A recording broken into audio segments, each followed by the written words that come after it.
Bismillahirrahmanirrahim. Assalamualaikum warahmatullahi wabarakatuh. Pada kesempatan kali ini, saya akan melaksanakan praktikum dengan judul Praktikum Alat Indra. Tugas ini disusun untuk memenuhi salah satu tugas terstruktur mata kuliah Fisiologi Hewan yang diampu oleh Ibu Dr. Haji Astrianti Masud, SSI, MPD, dan juga asisten praktikum yaitu Teddy Panur Wulandari.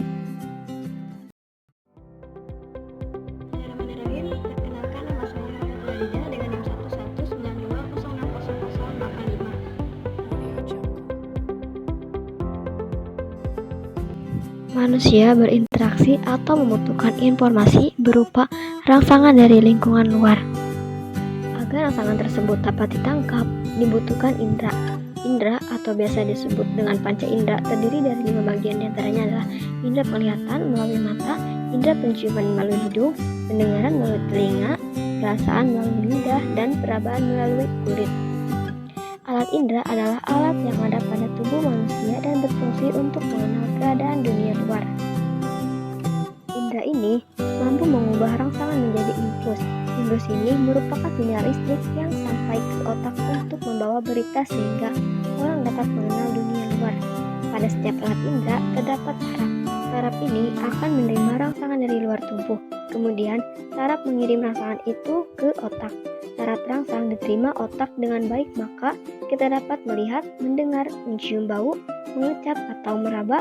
Alat indera harus dirawat dengan baik. Jika alat indera rusak, tubuh kita tidak dapat bekerja dengan baik dan mengakibatkan kita tidak dapat menikmati keadaan sekitar. Selanjutnya ada mata yang terdiri dari otot mata, bola mata, dan saraf mata, serta alat tambahan mata yaitu alis, kelopak mata, dan bulu mata. Alat tambahan mata ini berfungsi untuk melindungi mata dari gangguan lingkungan. Alis mata berfungsi untuk melindungi mata dari keringat, kelopak mata melindungi mata dari benturan, dan bulu mata melindungi mata dari cahaya yang kuat, debu, dan kotoran. Tujuan dari praktikum ini yaitu untuk mengetahui bintik buta pada mata.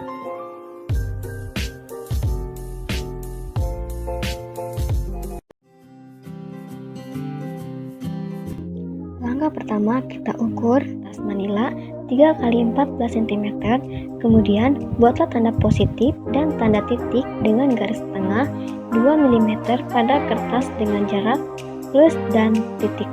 Nah, ini merupakan kertas manila yang telah digunting yaitu berukuran 3x14 cm.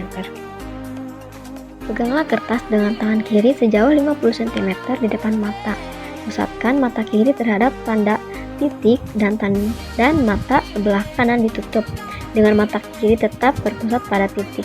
Dekatkan kertas perlahan-lahan hingga tanda plus hilang dan tampak kembali. Ukurlah dan catatlah ke dalam tabel pada jarak berapa tanda plus hilang dan pada jarak berapa tanda plus tampak kembali.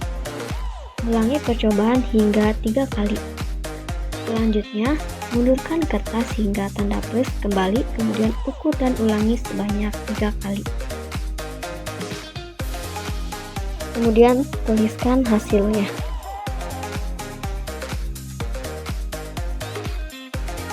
Selanjutnya, tutup mata sebelah kiri dengan memusatkan mata kanan pada tanda plus dan dekatkan, lalu ukur sampai di mana tanda plus hilang. Selanjutnya, kita mundurkan kertas sampai tanda plus terlihat kembali dan ukur serta ulangi sebanyak 3 kali percobaan.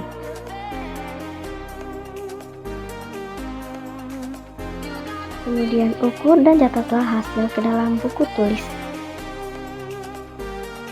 Selanjutnya yaitu pada kegiatan praktikum kedua, kita harus menutup mata dan menentukan jenis makanan apa yang kita makan. Langkah pertama yaitu memasukkan apel ke dalam mulut dengan mata tertutup. Kemudian tebak jenis makan apa yang kita makan. Selanjutnya yaitu kita tutup hidung dengan menggunakan jari, kemudian memasukkan apel ke dalam mulut, dan kemudian tentukan jenis makanan apa yang kita makan.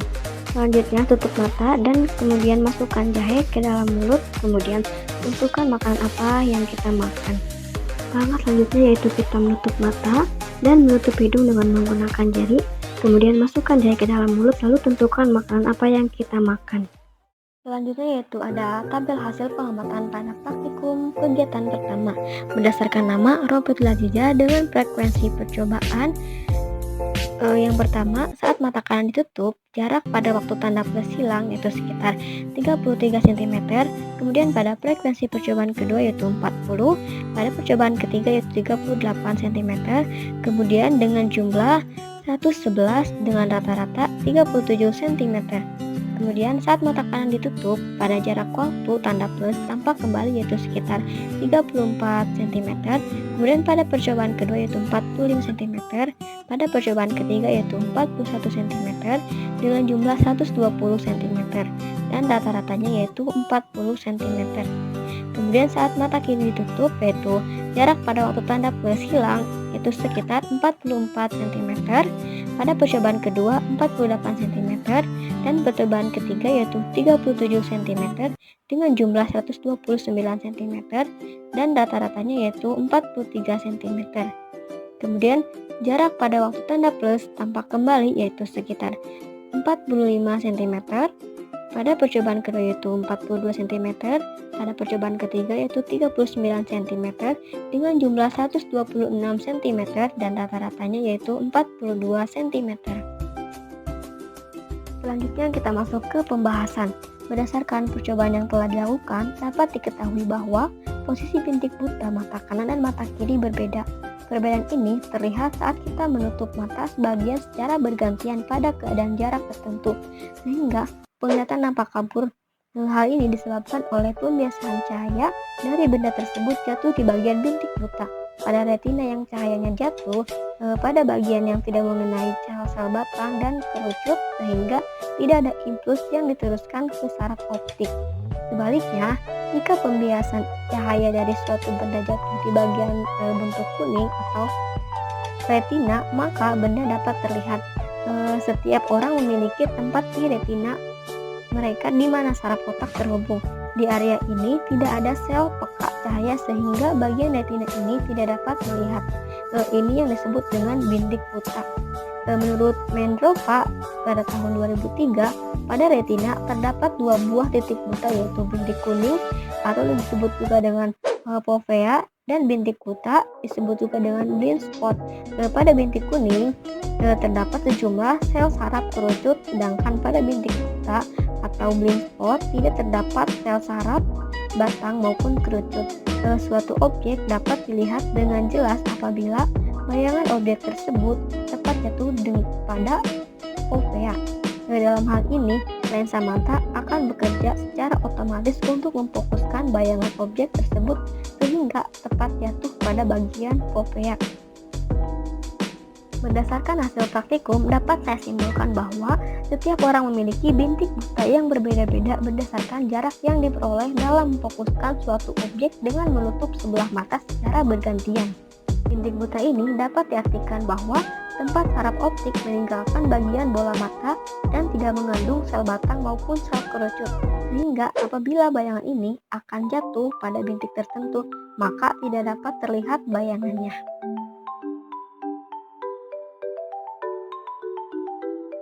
Reseptor penciuman terletak pada selaput lendir hidung bagian atas.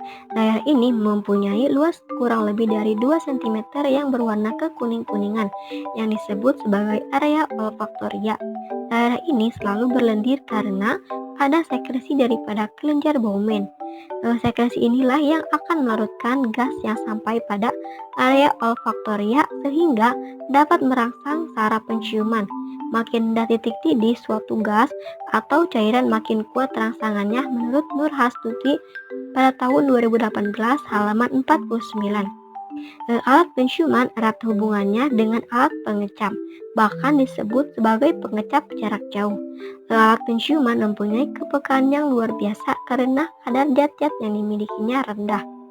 Sudah mampu merangsang reseptor penciuman. Penciuman disarapi oleh nervus 1 dan juga disarapi oleh nervus 6 yang berfungsi sebagai refleks perlindungan tubuh terhadap saluran pernapasan atau refleks bersin, batuk, dan sebagainya menurut Iswati 2018 halaman 50. Tujuan dari praktikum ini yaitu untuk menentukan kepekaan terhadap rasa.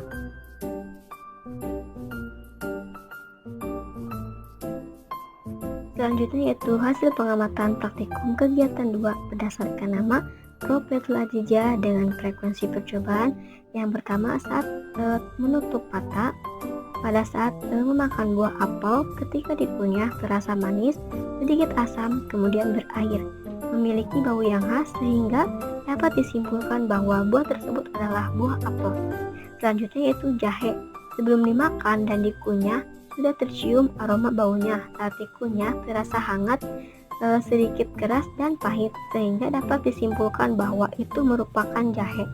Kemudian saat tutup mata dan hidung didapatkan hasil yaitu pada buah apel ketika dikunyah terasa hambar dan berair, tidak tercium aroma baunya, namun dari teksturnya yang tidak terlalu keras maka dapat disimpulkan bahwa buah tersebut merupakan apel.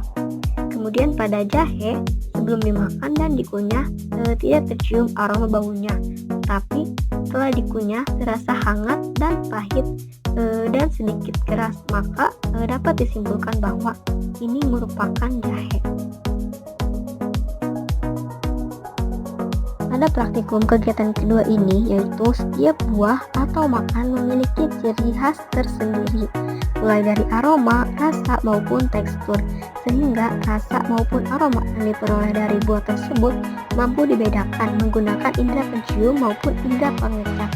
Hal ini disebabkan karena menurut Iswandi 2018 halaman 49, alat penciuman mempunyai kepekaan yang luar biasa karena kadar zat yang dimilikinya rendah, sudah mampu merangsang reseptor penciuman.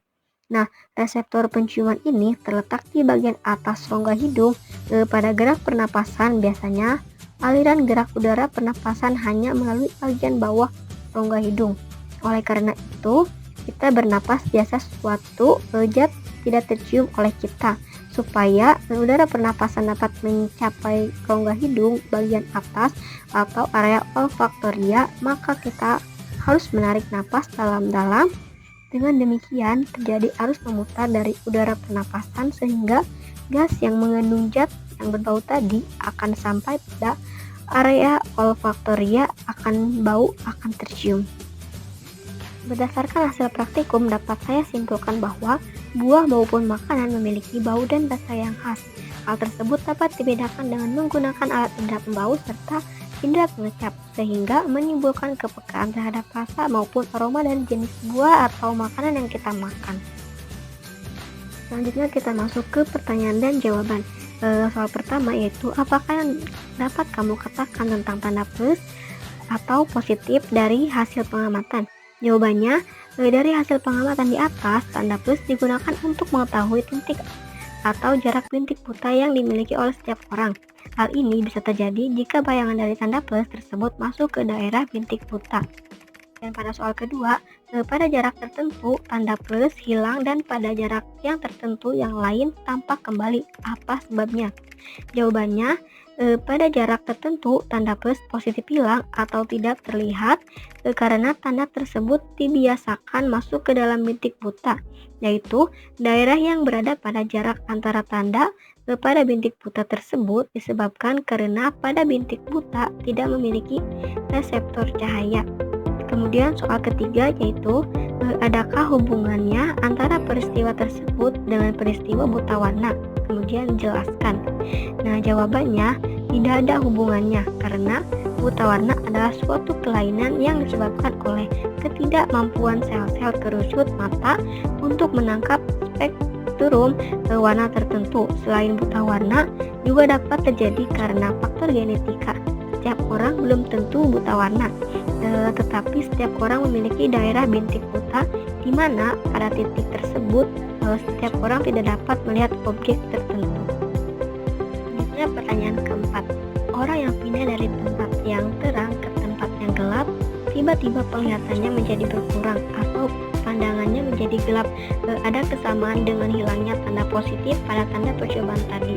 Jawabannya, orang yang berpindah dari tempat yang terang ke dalam ruangan yang gelap secara tiba-tiba penglihatannya menjadi berkurang. Hal ini terjadi karena di dalam mata terdapat sel batang yang mengandung pigmen peka terhadap cahaya yang disebut dengan redopsin, yaitu senyawa antara vitamin A dan protein terkena sinar matahari. Terang redopsin terurai dan terbentuk kembali dalam keadaan gelap. Dalam waktu adaptasi tersebut, mata kurang dapat melihat, sehingga ketika pindah ke tempat yang terang, ke dalam ruangan yang gelap, maka penglihatannya pun menjadi berkurang. Hal ini ada hubungannya dengan bintik buta, karena pada saat penglihatan berkurang, bayangan benda dibiasakan untuk ke dalam bintik buta, sehingga mata tidak jelas untuk melihat karena pada bintik buta tidak mempunyai sel reseptor cahaya.